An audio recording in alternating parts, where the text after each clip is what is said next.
Speaker series. Please silence all electronic devices and rise for the presentation of colors and the singing of the national anthem.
Early light, what so proudly we hailed at the twilight's last gleaming, whose broad stripes and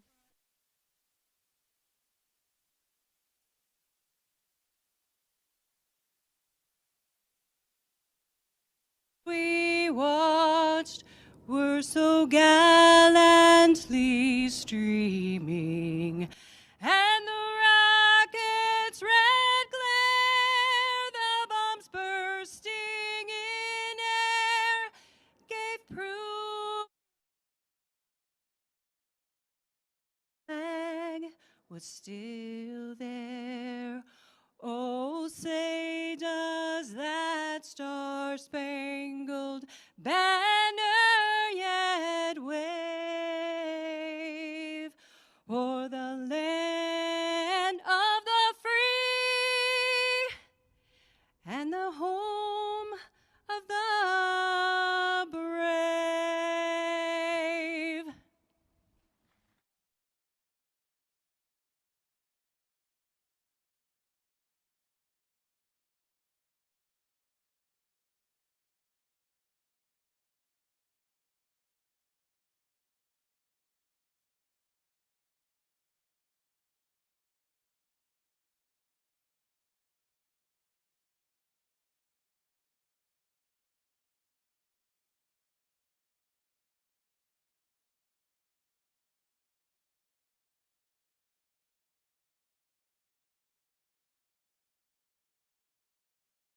Thank you, Dr. Carrie Meyer from the Environment and Energy Resilience team and the Color Guard for that inspirational performance. Ladies and gentlemen, please take your seats.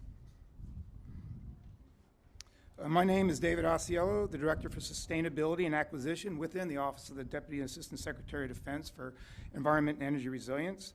On behalf of Washington Headquarters Service and our office, we're very pleased to host this year's Pentagon Earth Day event, Invest in Our Planet, Protect Our Future. It's not a bad day to have it.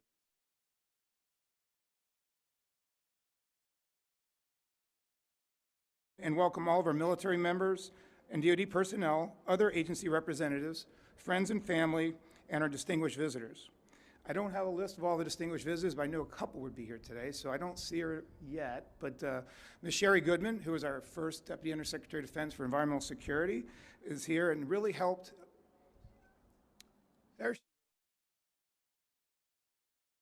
Really helped put us on the map when it comes to environmental and kind of changing the perspective of environment within the Department of Defense, focusing it more around environmental security and mission, and really realizing that this is an opportunity for the department to be successful. I also see that, and Ms. Goodman hired me 23 years ago, and I want to thank you for that, ma'am. I think I want to thank you for that.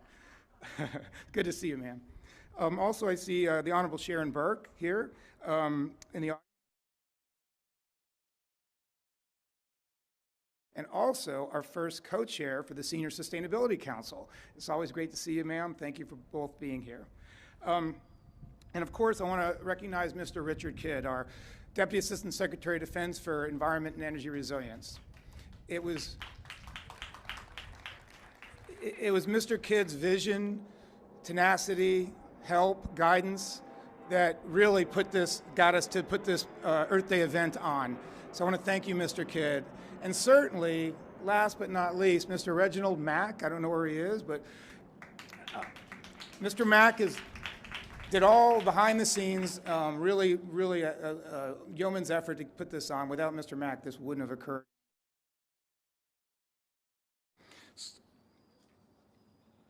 So we're going to move right into our speaker series. I'd first like to introduce and welcoming Washington Headquarters Service Director, Mrs. Regina Miners. In her capacity, Mrs. Miners manages a vast portfolio of complex and integrated operational and support services to the Office of the Secretary of Defense, the Joint Staff, the military departments, defense agencies and DOD field activities, Congress, and the White House, overseeing nearly 4,000 civilian, military, and contractor personnel in providing a full range of facilities, security, human resources, contracting, financial management that support the national.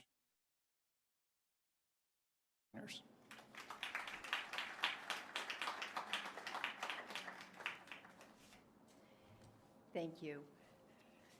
I have to say, I'm going to re-emphasize and underscore what you just said. What a day for our celebration. You can take a deep breath and feel the nice air. Our trees are in full bloom. Clear skies, what else can we ask? And it's very emblematic of what we're all here to do today. But again, as mentioned, I'm Regina Miners. I'm the director of WHS. And I would like to also welcome you as one of the co-sponsors to this great event. And thank you, my co-sponsor from the Deputy Assistant Secretary of Defense, Environment and Energy Resilience Office, for joining us as a partner in this. Also, I know we're going to be hearing from some distinguished speakers later, the Honorable Brendan Owens, Mr. Joe Bryant, and of course, Caroline Baxter. Collectively, these senior leaders are shaping the department's strategic policy course on all matters related to energy, installations, and in the environment, including operational and facilities energy, installations, maintenance, and environmental planning, and sustainability. So we will certainly be looking forward to hearing your remarks. I'd also like to acknowledge all the teams from across the DOD components, as well as our external partners, who have all had a hand in helping us organize this absolutely incredible event. We've been doing Earth Day celebrations here for quite a while, but this one is for the record books. So I'm so happy to be a part of it. And I hope that once this program concludes, and if you haven't gotten a chance, that you scoot inside the Pentagon at Apexes 1 and 2 and 9 and 10 to look at some of the exhibits. They're absolutely inspiring, and they actually reflect the behind-the-scenes industriousness and innovation of our technical teams and staffs and subject matter experts from across the department and WHS, elements across many of the DOD components, including the military departments, DLA, OSD, who do work like this every day, and they're kind of out of view until days like this when we pull them in view, but they're accomplishing incredible, incredible things. The exhibitors that you will see will show how DOD is actually reducing greenhouse gas emissions, improving energy and water efficiency, what we're doing with electric vehicle stations and transitioning our fleet to electric vehicles, improving greenhouse initiatives, bolstering recycling and composting, and of course, expanding stormwater management and natural resource conservation. Our interagency partners, the Environmental Protection Agency, General Services Administration, and U.S. Department of Agriculture are also there to provide insights on the impactful federal energy and climate initiatives that are underway as well. So, why are we here? As you all probably know, Earth Day was founded in 1970 by Wisconsin Senator Gaylord Nelson Senator Nelson sought to create a day when each year people would gather locally to discuss the environmental issues that they faced. And it was his hope that grassroots local gatherings would affect not only local action, but be contagious and in turn influence national change. So now, 53 years later from that first event, Earth Day has grown globally and is celebrated in nearly 200 countries around the globe.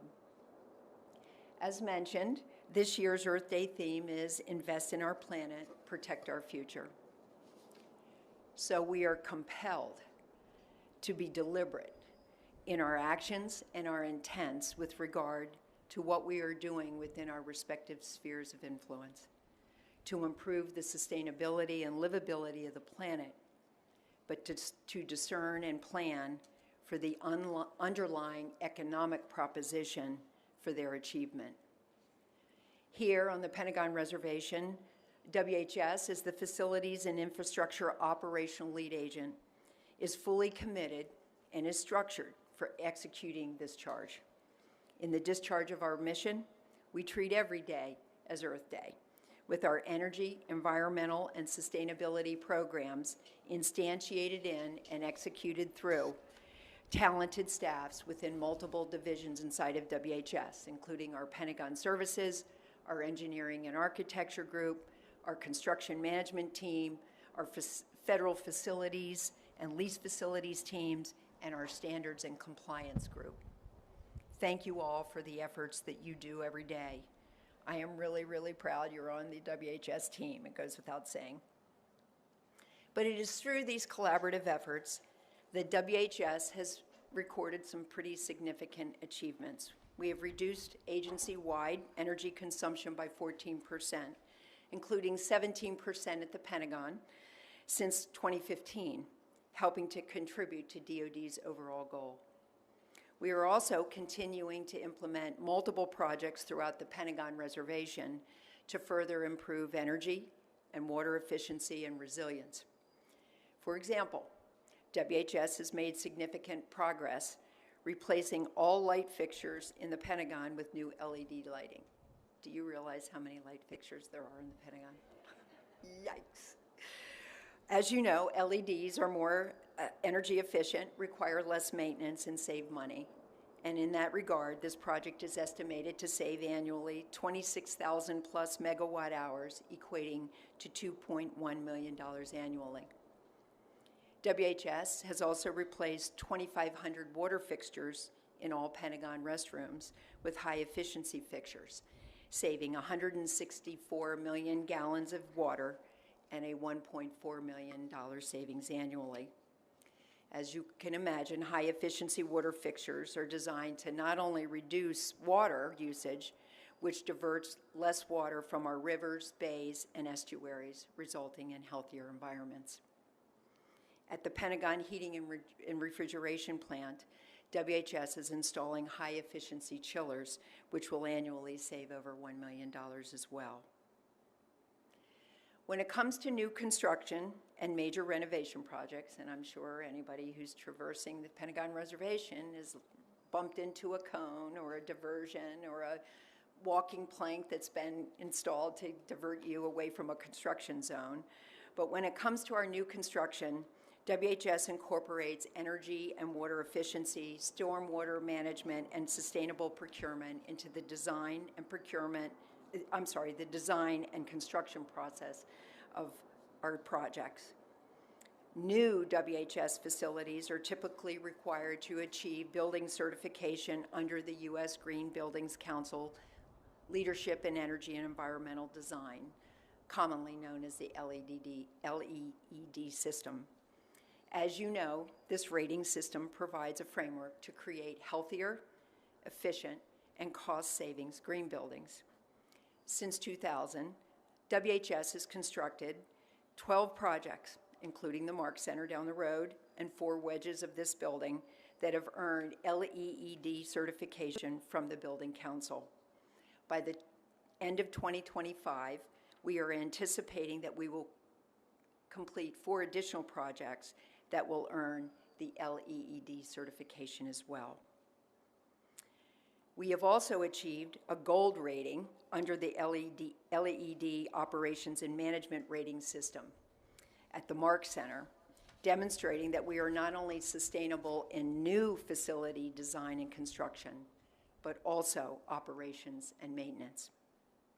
So it goes without saying that we are very, very proud of these achievements and are doubling down on our attentions to record additional achievements and other ongoing and scheduled long-term projects.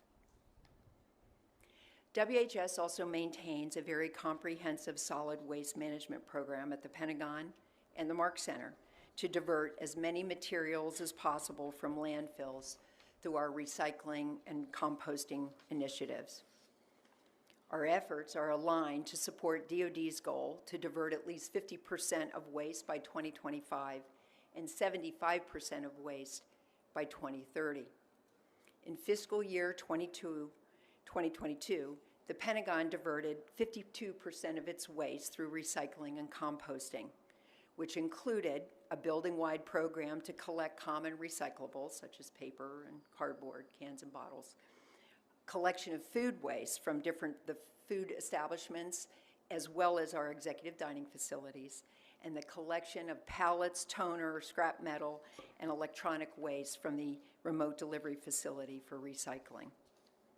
We will continue to press proactively with future steps, including the composting of hand towels from our restrooms, improve recycling in the food court sitting areas, and the expansion of food composting at the Mark Center. All of these, we are confident, will help us meet the ambitious 2030 goal. As a measure of our comprehensive commitment, I would be remiss if I did not emphasize that anything that cannot be recycled or composted is disposed of at a waste-to-energy facility rather than a landfill to help generate electricity within the community. Another sacred pillar that we focus on is the protection of the natural environment. To this end, WHS works to reduce its impact on the natural environment, including the beloved Chesapeake Bay, which is the largest of more than 100 estuaries in the United States. Thus, we take very, very seriously the impact that our rituals and practices here at the Pentagon Reservation have on the Chesapeake Bay ecosystem. To that end, WHS has invested heavily in stormwater management facilities, including green roofs, bioretention areas, and tree box filters that filter pollutants in stormwater before it leaves the site, enters the Potomac River, and flows into the Chesapeake Bay. The best part about the stormwater management facilities is that they are effective in removing the Chesapeake Bay's primary pollutants, which include nitrogen, phosphorus, and sediments. WHS has also completed a riparian buffer restoration project around 9.5 acres of the Boundary Channel and Pentagon Lagoon shoreline within the Pentagon site boundaries, removing invasive and non-native species. We in turn have planted over 6,000 native trees and shrubs.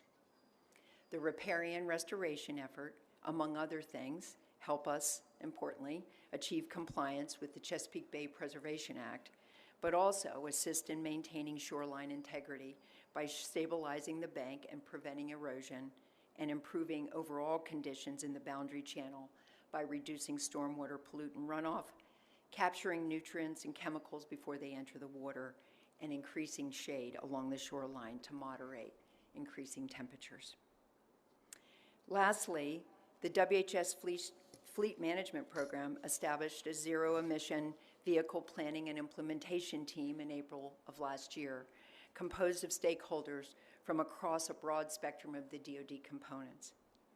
The goal here is to electrify a fleet of more than 390 government vehicles in the Pentagon, the Mark Center, Raven Rock Mountain Complex, and the Suffolk Building locations, and provide needed infrastructure at these locations for electrical vehicle charging. WHS has implemented a pilot program using 3 solar-powered charging stations with 6 Level 2 charging ports at the Pentagon to support up to 24 government vehicles. Another 20 charging ports are scheduled to be completed by the end of this fiscal year to support an additional 80 government vehicles. The Mark Center, in turn, currently has 8 charging ports to support up to 32 government vehicles there. Beyond current efforts for the government vehicle fleet, an ongoing study is also developing plans to look at charging infrastructure to support private vehicles at the Pentagon. The study is ongoing, and it is going to protract for a while as we understand all the implications for that.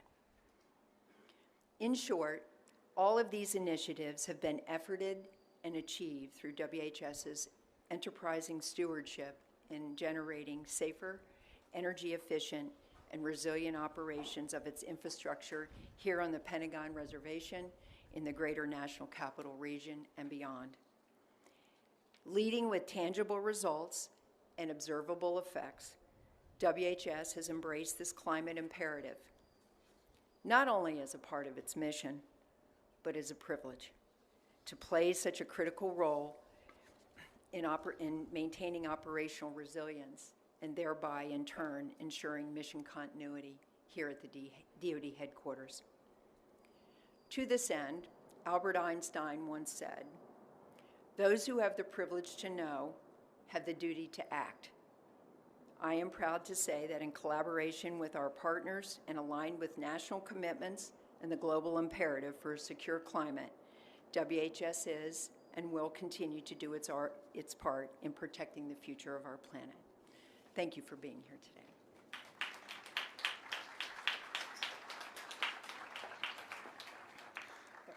Thank you, Mrs. Miners, to you and your team for all your leadership and helping put this event together, but not just today, like you said, throughout the year, all your leadership in environmental issues. So, ladies and gentlemen, it's my privilege to welcome our keynote speaker for this speaker series, the Assistant Secretary of Defense for Energy, Installations, and Environment, the Honorable Brendan Owens.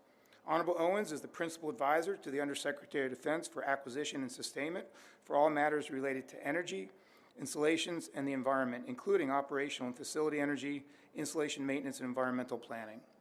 He also provides budgetary, policy, and management oversight of DOD's real property portfolio, which encompasses millions of acres and over 500,000 buildings and structures at more than 500 installations. Honorable Owens.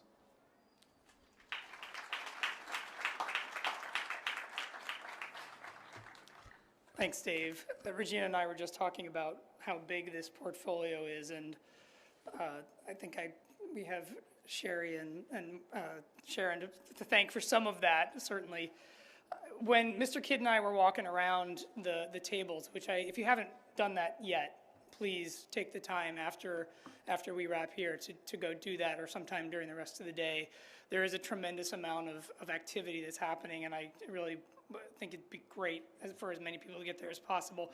But we were walking around, and I walked by the WHS table, and I asked them what the coolest thing they had going on was, and they mentioned this chiller plant replacement, which is, for the Pentagon building, right? I'm a proud buildings geek, and I always will be, I hope. But they are replacing, it's either 3 4,000-ton chillers or 4 3,000-ton chillers. 12,000 tons of chillers is a lot, y'all. And that is just like one line in the speech that Regina just gave. So there is a tremendous amount of activity that's happening, and I'm excited to be here to celebrate that activity with y'all today. So this is my first Earth Day in this job. I started in this position in about late January. So almost all of the stuff, every single thing that we're going to be talking about today predates my involvement. And it is a substantial amount of work that has gone on. So I'm very happy to be able to celebrate all this with you. So thanks to WHS, thanks to Mr. Kidd's team, Energy and Environmental Resilience, for their hard work in putting this effort together. I want to thank Reginald Mack. Thank you very much. There's so much happening today of substance, and I think it's important for us to pause every now and then and make sure that we recognize all the work that went into that. So our Department of Defense's primary mission is to maintain a robust military force that's capable of deterring conflict and ensuring our nation's security. And to effectively carry out this mission, our military departments must have access to essential resources. Resources like energy, land, air, and water. These are required for the development and training of our forces, both now and well into the future. So we are committed as a department to protecting our planet and ensuring health and safety for our people. In the spirit of Earth Day, we're here to acknowledge the tremendous amount of work that's being done across the department and to share a little bit about what our vision is for the future. So today, over 50 environmental exhibits are showcasing work that advances the warfighting mission while safeguarding our environment. I'd like to reflect on a few of those recent successes that have enhanced our mission capabilities and are accomplishing the goals that the department has set out in response to the Biden administration's agenda. So we've made remarkable progress in various areas such as operational energy, climate resilience, environmental remediation, and just by way of a couple of examples, in terms of operational energy, DOD is the leader on power beaming technology. Because of the investments that we've made, NASA and the Department of Energy are now racing to match and improve on our work to develop this revolutionary means of distributing energy.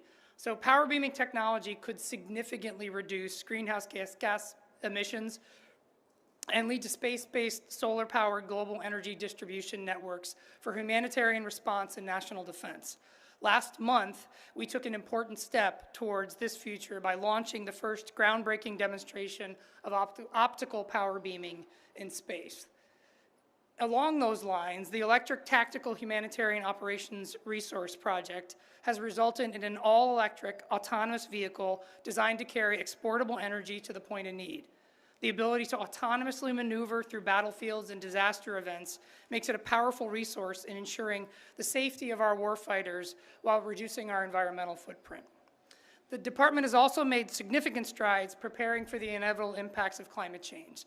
The DOD Climate Assessment Tool improves on, there's a table on DCAT in Apex 910.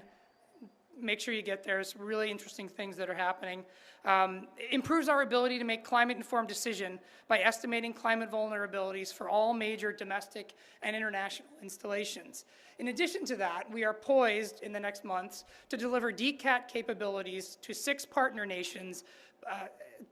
And in sharing this tool with our partners, it not only enhances our own resilience, because we rely on their partnership and their facilities in places that we're deployed, but it also improves U.S. security.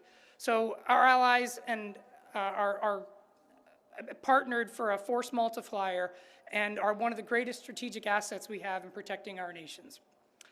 The department has also developed water resilience methodologies that greatly advances our ability to assess water management and security at our installations. The methodology provides us with consistent, comparable data and helps us evaluate water risks that DOD faces and helps us support decision-making to ensure that our installations are resilient.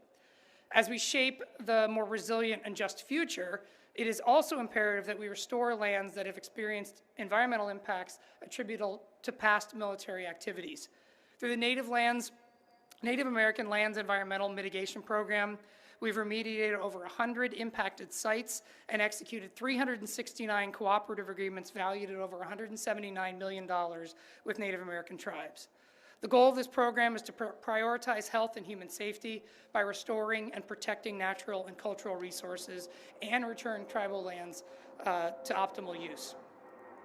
Shifting the focus to today and the present, what we're doing today and what we're doing in the future, key advancements in energy resilience, environmental stewardship, pollution prevention research and cleanup, and climate resilience will help us confront the greatest challenges, some of the greatest challenges the department is facing. Military facilities must adapt to an increasingly challenging threat environment. Improving energy resilience and reliability is key to that adaptation. Last month, my boss, Undersecretary LaPlante, signed a memo directing DOD components to incorporate into building design, construction, repair, and operations requirements that maximize the use of all electric technologies. This will not only advance the department's goals as laid out in the 2022 NDS, and the administrative goals as laid out in Executive Order 14057, but it also leverages the department's growing investment in microgrid technology and electric vehicles to support mission insurance. We're also going to continue to improve energy efficiency of operational platforms to maximize our ability to operate in contested logistics environments. We're pursuing game-changing technologies such as adaptive cycle aircraft engines and blended wing-body airframe designs. These technologies can reduce energy use for our operational forces by 20 to 30% compared to current systems. Our effort to hybridize ground vehicles and develop microgrids will also decrease our dependence on fuel convoys and increase operational capability. Hybrid technologies leverage auxiliary battery power to reduce fuel usage when tactical vehicles are idle, and this enables capabilities like silent watch and reduced heat signatures, while also greatly decreasing fossil fuel emissions by connecting energy components, including energy storage, together with our tactical vehicles and the electrical side of our tactical vehicles, and optimizing the distribution of power. Microgrids are capable of providing stability of operations both home and in the field, even when our infrastructure is under attack. To get the most out of these technologies, our service members need to be able to train like they fight. DOD manages nearly 27 million acres of unique ecosystems and habitats. This natural infrastructure is critical for providing realistic environments to test new technologies, train our service members, maintain the highest levels of military readiness, and mitigate climate change impacts. The department is steward of over 500 threatened and endangered species, 55 of which only exist on DOD lands. By working to sustain and restore threatened, endangered species and at-risk species, we improve species population, which enables us to remove species from endangered and threatened lists and prevent future species listings. This enables DOD to carry out its mission-essential activities. Together, DOD and the U.S. Fish and Wildlife Service recently delisted 5 species and are working to and downlist several more species throughout 2023. These actions reflect the department's continued commitment to species protection while removing restrictions on DOD's military mission at 16 installations and ranges, which is a huge win for military readiness. Achievements like these are not possible without innovative R&D programs. That are constantly advancing the state of science and accelerating the rate of technology adoption. DOD runs, for example, the largest PFAS cleanup R&D effort in the U.S. We're working hand in hand with the EPA to develop analytical methods for measuring PFAS in the environment and funding hundreds of PFAS remediation-related research and development projects. While much work remains on this front, we have developed over 50 successful PFAS treatment technologies, and we've demonstrated PFAS-free firefighting formulations that meet military specification standards, keeping us on track to meet our 2020 NDAA obligations that prohibit the use of PFAS firefighting foam for shore-based systems. We're also ensuring technologies bridge the valley of death and reach end users as soon as possible. The department established the very first memorandum of understanding with the General Services Administration to bring sustainable product innovation to the federal market. GSA will access product performance and pricing information hosted on our DoD Sustainable Products Center to make successfully demonstrated technologies and products quickly available to the federal government. The partnership will help us leverage purchasing power to achieve net zero procurement by 2050. Amid all these challenges, climate change is the constant through line impacting everything. Our operations, military training, equipment, and installations infrastructure must evolve and adapt to the changing conditions we are facing today and will face in the future. The department is actively working to mitigate the impacts of climate change. For example, we are working to ensure that efficiency and low embodied carbon materials are considered in the design and specification for new building construction and renovation projects. And I mentioned earlier how we're moving to all electric systems in those buildings as well. The department's investment demonstrate our unwavering commitment to building a safe and sustainable future for generations. As we continue to reduce our environmental impact, we will simultaneously enhance mission capabilities and the effectiveness of our warfighters. So I've listed about a dozen or so initiatives that are currently ongoing within DOD, and in that spirit, I'd like to talk about a few more and formally announce the winners of the 2023 Secretary of Defense Environmental Awards, whose shared commitment to protecting human health and the environment has helped us ensure the highest quality of life for service members, their families, and neighboring communities, both in the United States and overseas. Established in 1962, the awards program recognizes installations, teams, and individuals across military services and defense agencies for their exceptional environmental achievements and innovative, cost-effective environmental stewardship practices. The 2023 awards acknowledge exemplary accomplishments from October 1, 2020 through September 30, 2020.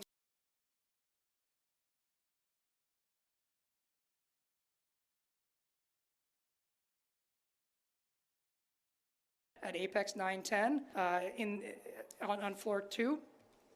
And in most cases, all the award winners far exceed the criteria and objectives for the awards program. I am pleased to announce the winners of the 2023 Secretary of Defense Environmental Awards. The winner of the Natural Resources Conservation Large Installation Award is Camp Ripley, Minnesota, Army National Guard. The winner of the Environmental Quality Industrial Installation Award is Marine Corps Support Facility, Blunt Island, Florida.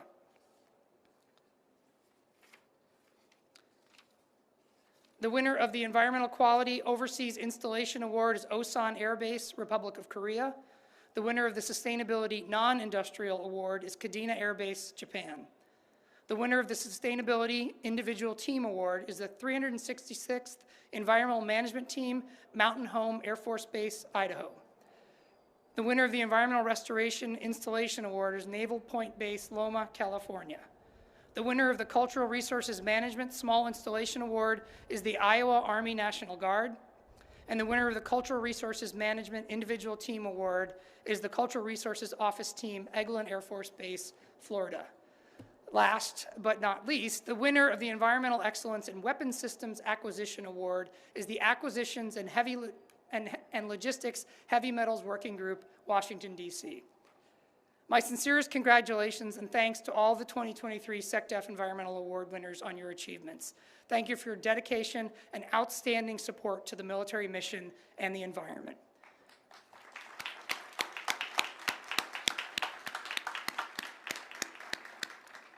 Your contributions reflect the department's focus on innovative approaches to meet the climate crisis and enable us to continually improve mission readiness to ensure our nation's security. More information on this year's winners is available in the press release on defense.gov.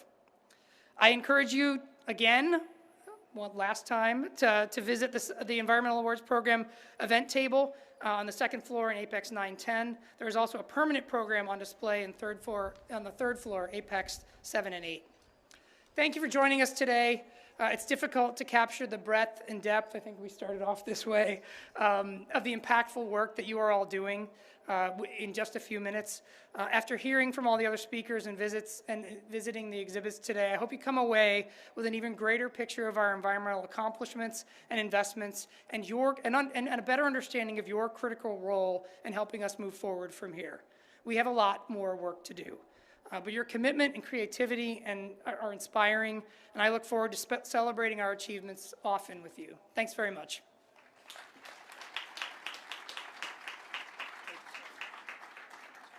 Honorable Owens, sir, thank you very much for those inspirational remarks, and actually for the very short time you've been the leader in the Energy Installations and Environmental Organization. We've seen amazing growth, and thank you, sir, for that leadership. So our first featured speakers, we have opening remarks speaker, then we had a keynote speaker, now we're going to have one of two featured speakers, is Mr. Joe Bryan. So please, ladies and gentlemen, welcome the Department of Defense Chief Sustainability Officer and Senior Advisor for Climate, Mr. Joe Bryan. In his capacity, Mr. Bryan reports directly to the Secretary and the Deputy Secretary of Defense, representing the Department on sustainability and climate-related matters across interagency forums, implementing sustainability and climate-related actions within DOD, and reporting to the White House on DOD's efforts to achieve federal goals. Mr. Bryan is a true sustainability and climate leader, demonstrating how these issues are critical to the resilience of the department's mission and our national security. Mr. Bryan. Thanks, Dave. We got to be a little careful with the wind here with our papers. My speech could be half as long, which actually might have an upside for those of you in the audience. So we'll see how it goes. Well, good afternoon. Thanks, Dave, again for the introduction. What a great day. Thanks to everybody for coming out. My name is Joe Bryan, as Dave said, and I'm the Chief Sustainability Officer for the Department of Defense and the Senior Climate Advisor to the Secretary and the Deputy. So today's kind of like Christmas for me. So thanks, everybody, for coming.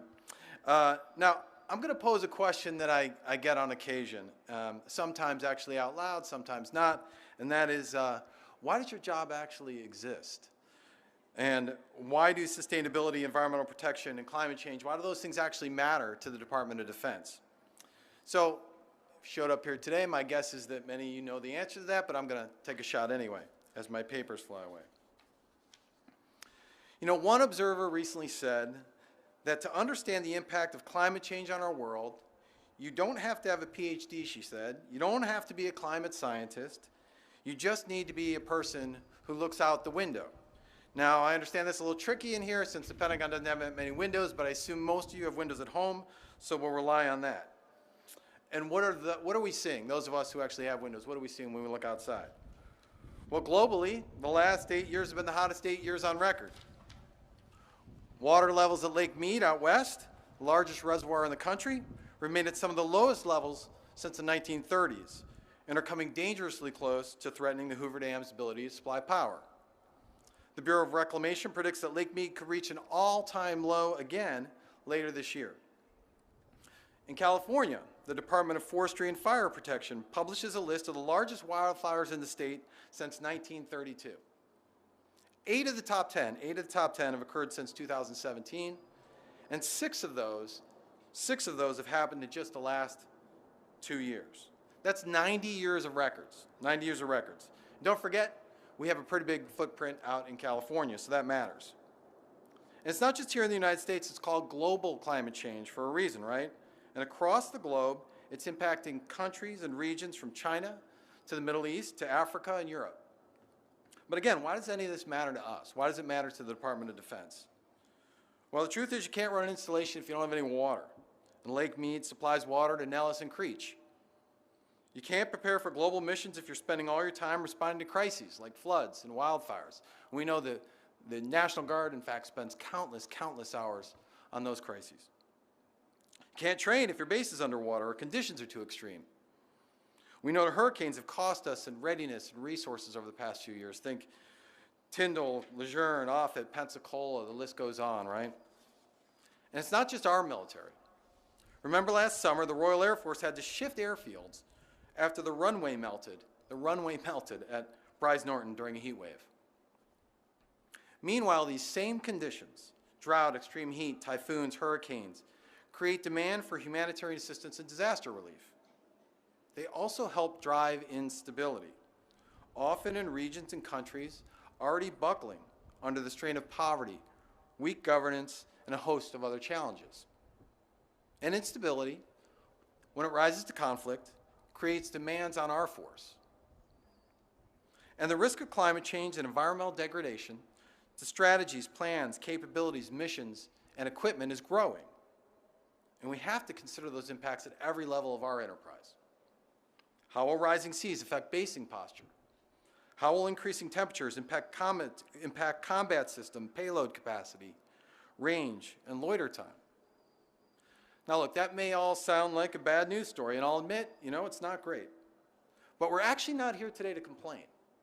And we're certainly not here to admire the problem. We're here to do something about it. And that's what today is all about. Doing something about it. That's in DOD's DNA. Taking on the mission, fixing the problem. So look around. Brendan mentioned a whole bunch of examples. Look around and see what's happening around you. There's an exhibit inside from the Readiness and Environmental Protection Integration Program, REPI. REPI has helped conserve more than 1 million acres to sustain military missions at 120 installations in 35 states. That's amazing work. The Army Engineering Research and Development Center has a display where they're demonstrating solutions to reduce the carbon footprint of new construction, including cement production, one of the most carbon-intensive processes we have. And there are hundreds and hundreds of other examples across the department, driving change, solving problems. And from Secretary Austin and Deputy Secretary Hicks on down, we are moving out. Just look at a budget request. Stuck here. Now, millions of dollars, billions of dollars to adapt military facilities to increasingly challenged conditions, to deploy sustainable technologies that strengthen resilience to extreme weather and other disruptions that threaten our missions. Investments to improve the energy efficiency of operational platforms, to enhance capability and reduce logistics requirements for the deployed force. Research and development to accelerate new platforms, like hybrid tactical vehicles that Brendan mentioned, to deliver capabilities like extended range, persistence, silent watch, and the ability to support advanced weapons. We're already doing some of this work, right? I think last year the Army turned on the first hybrid electric Bradley fighting vehicle.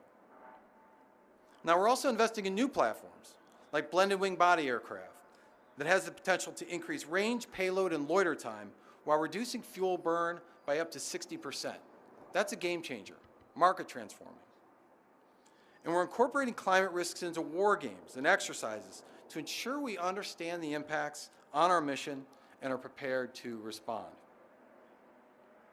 Now this all comes at a pivotal moment for the climate and for the global economy, but also for the defense industry and for the Department of Defense. We are in the midst of a massive, massive shift in global energy markets. Last year, more than $1.1 trillion was invested in the energy transition, renewable energy, electric vehicles, and clean energy technologies. That figure, 1.1 trillion, matched investment in fossil fuels for the first time in history. And the International Energy Agency predicts that renewables will account for 95% of all power capacity additions over the next 5 years. So we're in a moment of change. In the auto sector, the market's going electric, fast. Even ExxonMobil's CEO has predicted that every new passenger car sold in the world will be electric by 2040. ExxonMobil. Now this energy transition will define the future, impacting global economies, international relations, and for sure, military capability. And for a long time, we've seen others, namely China, seize the initiative and dominate clean energy markets from solar to storage. But that is changing. The Inflation Reduction Act and the Bipartisan Infrastructure Law are a clear statement that the U.S. is not just in the game, but that we intend to lead on clean energy. That's great news for the United States, and it's great news for national security. Consider operational energy. The department consumed something like 3 billion gallons of fuel last year to power our planes, ships, and tactical vehicles. That's 2/3 of our total energy use in the department. And it is a logistics challenge to support that demand, even in peacetime. And the joint warfighting concept makes clear that we can't expect a free pass to deliver what we need, where we need it, when we need it to be there. And that includes fuel. So reducing the energy demand of our operational forces is mission essential. But technology advances are opening opportunities for us to mitigate logistics risk. For example, cost reductions in lithium-ion batteries, driven by the electric vehicle market itself, are opening opportunities for tactical applications. I talked about tactical ground vehicles, but there's opportunities in air flight as well. And the department is prioritizing operational energy demand reduction across the force. Last April, Deputy Secretary Hicks signed a directive making operational energy demand reduction and supportability a priority in the acquisition of all new systems, as well as upgrades to existing systems. And the opportunity extends well beyond combat platforms.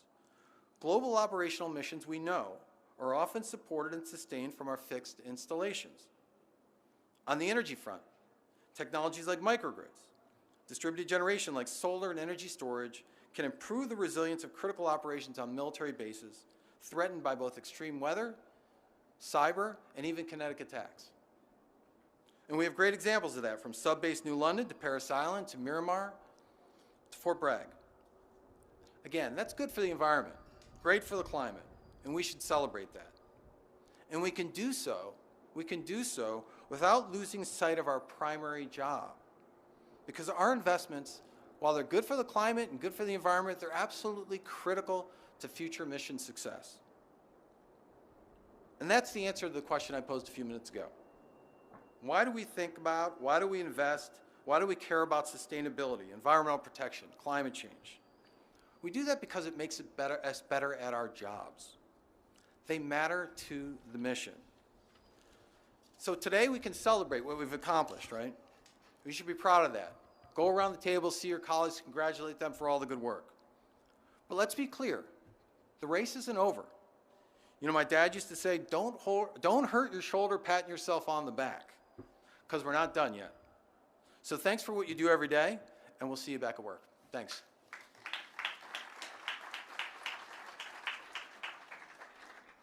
Sir, as always, thank you for your insightful and forward-thinking remarks and your proactive leadership in all things climate and sustainability. So our second other featured speaker, I'd like to welcome the Deputy Assistant Secretary of Defense for Force Education and Training, Ms. Caroline Baxter. In this capacity, Ms. Baxter serves as the Principal Senior Authority on the development of DOD policy on all issues related to military education and training across the Joint Force. Her responsibilities include military and joint training policy, professional military education, and joint and training capability modernization, financial readiness, career investment programs to include voluntary education, credentialing, and apprenticeship policy. Ms. Baxter, thank you.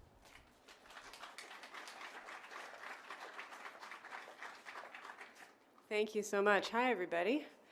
It's great to see you. I'll try to clean up here as quickly as I can and let us all go back to work. But thank you very much for the invitation. It's a real honor to be on this stage with so many amazing speakers.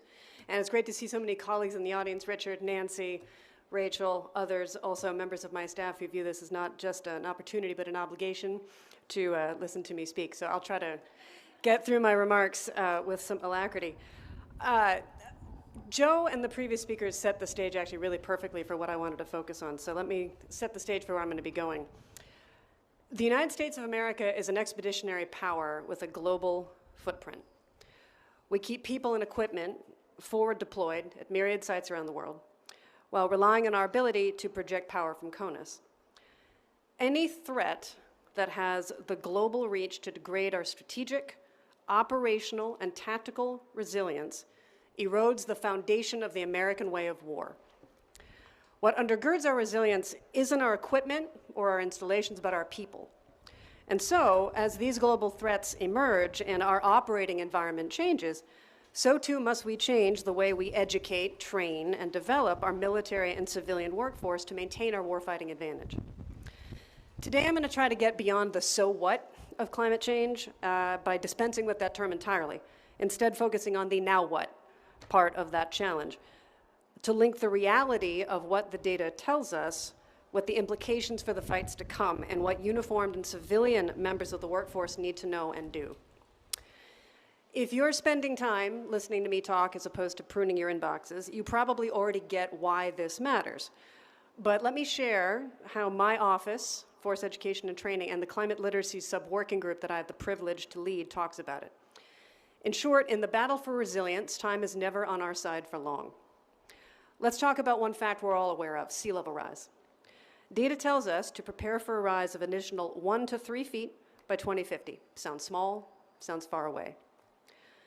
Such a rise would threaten 128 coastal DOD installations in the US alone, some of which are critical for power projection, think Naval Station Norfolk, training, Parris Island and Camp Lejeune, and education like the Naval Academy.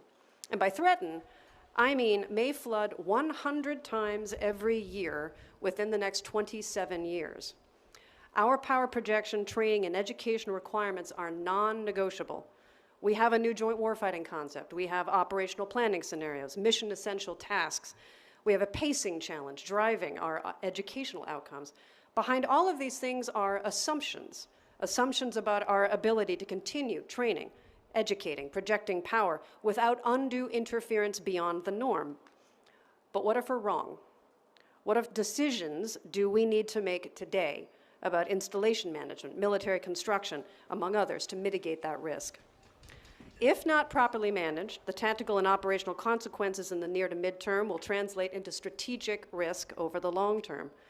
We have a narrow and quickly closing window to ensure that our workforce can make the right decisions, decisions that will shape our national security and defense for decades to come. A ship is a 50-year investment. A power plant is a 100-year investment. What do we need to know about their operating environment and berthing and installation locations to make sure we can get the most out of all these assets throughout their life cycle? And what do those who manage those assets need to know today to be ready? The evolving security landscape requires us to anticipate those second and third order effects and to determine how they might challenge our readiness over the long term. So let me further explore sea level rise, looking at the tactical, operational, geostrategic impacts as they relate to a future fight, and highlight the related decisions that people will need to be able to make. What do rising sea levels mean for our operational risk? Drilling down to just Camp Lejeune, for example, it means increasing swaths of training grounds rendered unusable owing to regular flooding and higher tides, which then degrades training capacity, pushes additional demand onto other installations that might not be able to absorb it. It also means risk to the integrity of Military Ocean Terminal Sunny Point, or MOTSU, the nation's largest ammunition and weapons transport hub. Any uncertainty about our ability to rely on training and munition shipments is unpalatable to us and a freebie for our adversaries. So while we still have the time, we need to identify and bound the decisions required to shore up these installations and develop backup plans if that's not possible. This will have implications for what we acquire, like construction equipment, land, how we manage relationships with communities outside those installations, how we develop and prioritize our budgets to ensure things like MILCON exist above the cut line. How does this operational risk tie to a strategic risk? There is a kaleidoscope of if-then possibilities, so we'll just take one path. If rising sea levels degrade or force us to move training and power projection installations, and we don't respond quickly enough to mitigate the risk, then we might not get to the fight fast enough with adequate training or the promise of resupply on the way. The pressure put on other available installations, places that might not have the infrastructure to support more throughput demand, would slow us down. How does this strategic risk place pressure on our allies and partners? If we can't get to the fight fast enough, then our allies and partners need to be even more willing to host our people and equipment to obviate transit risk and fight perhaps earlier than anticipated. This affects our engagement strategies, tests our basing agreements, adds to our requirements for what we might need to do to shore up those OCONUS installations as well. And at the end of the day, it's all going to cost money. But there's a wild card. Higher sea levels also exacerbate extreme weather, including hurricanes. They cause more destructive storm surges, means more communities in the U.S. will be devastated by those storms. And we're all well aware of the frequency, as Joe mentioned, with which the U.S. military is called up to help civilian communities recover after disasters, which means spending more time on that mission versus training for the fight. But also don't discount the cognitive impact to those families and loved ones who are at risk. So what decisions do we need to make today to be ready for that tomorrow?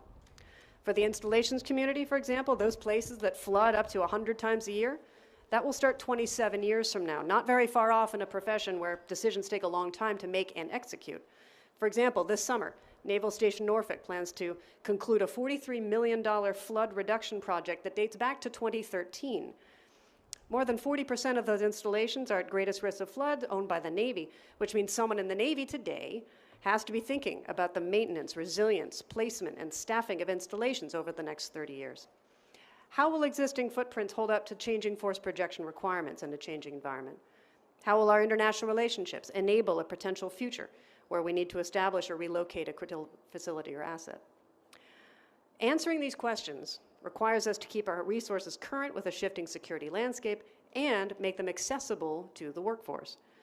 Last fall, my office issued a voluntary anonymous questionnaire to about 120,000 members of the military and civilian personnel across the DOD to find out what people know today about the changing environment, how it's affecting their mission and role. More than 12,000 of you responded to this pulse check or participated in one of our 34 focus groups to delve deeper into these issues. And you told us that while you're seeing some impacts on your work now, you really anticipate seeing many more of them coming in the next couple of years. And you also told us you haven't received much education, training, or information about the risks and vulnerabilities associated with operating in this environment, and you want to learn more. So we're going to provide it. My office is working across the department and with your leadership to bring you the guidance and resources that you need when you need them, and not in a way that's going to add another box-checking exercise to the task you already have to do. Resilience is a product of time and thought. It is not built quickly.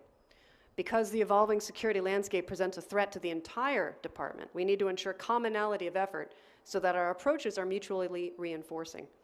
Empowering our people to understand and address these issues is going to go a long way toward the ultimate goal of this event, protecting our future. Thank you for sticking around, and thank you very much for the invitation.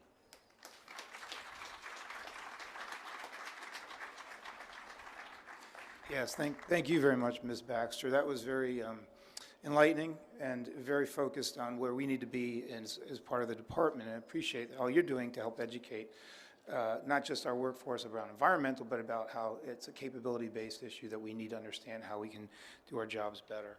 So as I was thinking about this, just the last few seconds, if you look at all their VIP speakers today, you know, Mrs. Miners, Honorable Owens, who had to leave, unfortunately, for a meeting, Mr. Bryan, and Ms. Baxter, you kind of heard a theme here. And our theme today was what?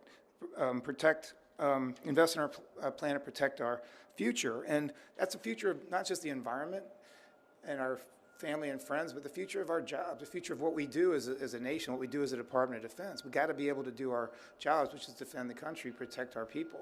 If we can't do that effectively by looking at the environmental issues out there and dealing with them, they're no longer things we can sweep under a rug. And this group doesn't. These leaders don't. And I can see that by looking at the folks up here, looking at the displays up at the apexes, you know, we're well on our way to doing really good things for the future. So please remember that as we go through this day to day. It's just not us, it's not you, it's all of us together that have to make this work. So I want to thank everybody for showing up today. This concludes our event. I would please strongly recommend that you go visit the exhibits on the second floor, Apex 1 and 2, and 9 and 10. And I want to thank everybody for putting this wonderful event together, and we'll look forward to seeing you next year. Thank you.